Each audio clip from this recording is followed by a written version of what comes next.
صفی الرحمان مبارک پوری رحمت اللہ علیہ کی تحقیق کے مطابق 21 رمضان المبارک بروز سموار کو پیارے پیغمبر علیہ السلام کی طرف اللہ رب العالمین کی طرف سے پہلی وحی آتی ہے۔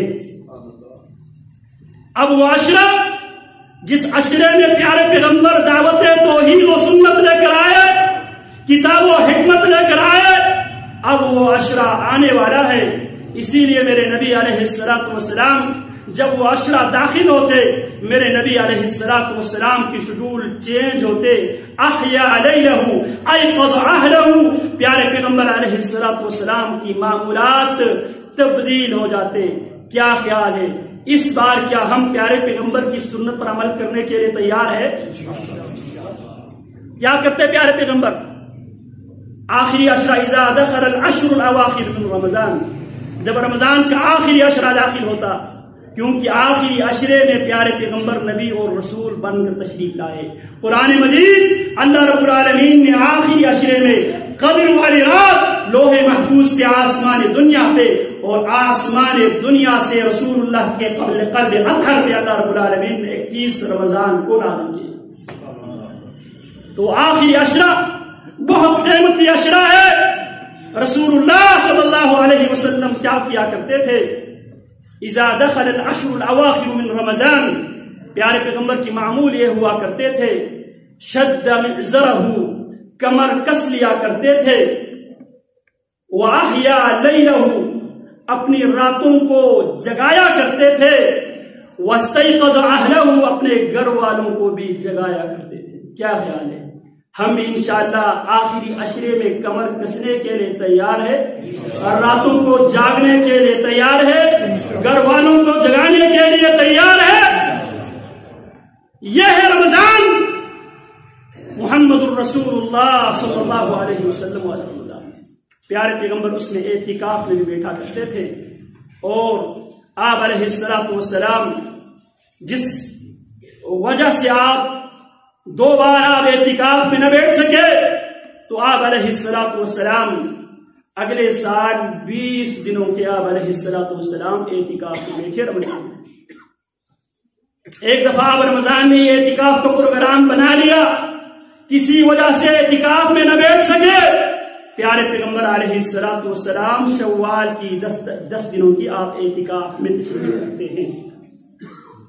تو اس میں اعتکاف بھی پیارے پیغمبر علیہ السلام کے ایک عظیم ترین سنت ہے، جو آغاز میں نے قرآن مجید کی جو آیت تلاوت کی ہے، وَإِذْ جَعَلْنَا الْبَيْتَ مَثَابَةً لِلنَّاسِ وَأَمْنًا وَاتَّخِذُوا مِن مَّقَامِ إِبْرَاهِيمَ مُصَلًّى وَعَهِدْنَا إِلَىٰ إِبْرَاهِيمَ وَإِسْمَاعِيلَ أَن طَهِّرَا بَيْتِيَ لِلطَّائِفِينَ وَالْعَاكِفِينَ وَالرُّكَّعِ السُّجُودِ۔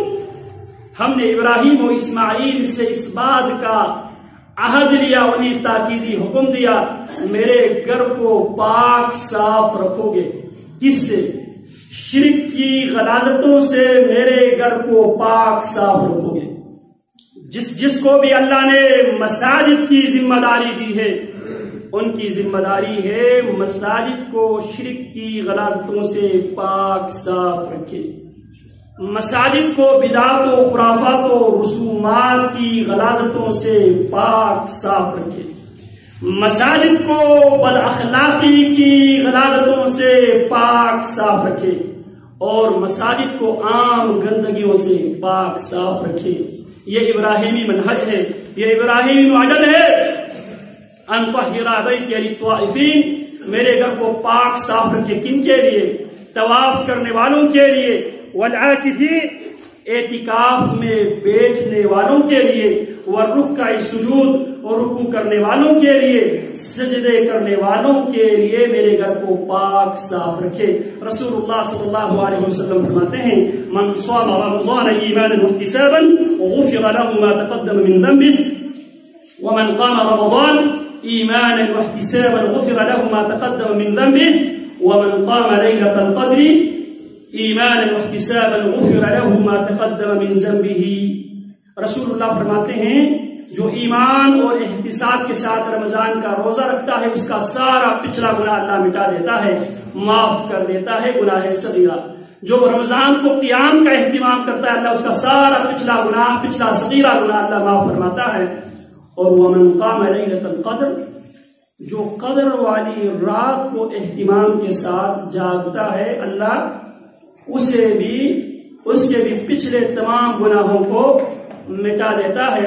جن احباب سے پہلے 2 عشروں میں سستی ہو گئی ہے، غفلت ہوئی ہے، ان سے میں گزارش کروں گا آخری جو عشرہ ہے اس سے فائدہ اٹھاتے ہوئے اعتکاف میں بیٹھنے کی بھی کوشش کیجیے، اور لیلۃ القدر والی رات آخری عشرے کو قیام کرنے کی بھی کوشش کیجیے۔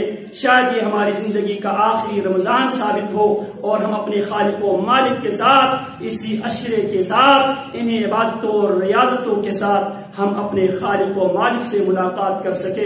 خباب رضی اللہ تعالی عنہ ہے، ان کو تختہ لار پہ لٹکانے کے لیے لایا جاتا ہے۔ جناب خباب رضی اللہ تعالی عنہ ایک خواہش کا اظہار کرتے ہیں، فرماتے ہیں مجھے 2 رکعت نماز پڑھنے کی اجازت دو، میرا دل یہ کرتا ہے میں اپنے خالق و مالک سے ملنے سے پہلے، ملاقات سے پہلے اپنے خالق و مالک کے لیے بطور گفٹ 2 رکعت نماز ادا کر دوں۔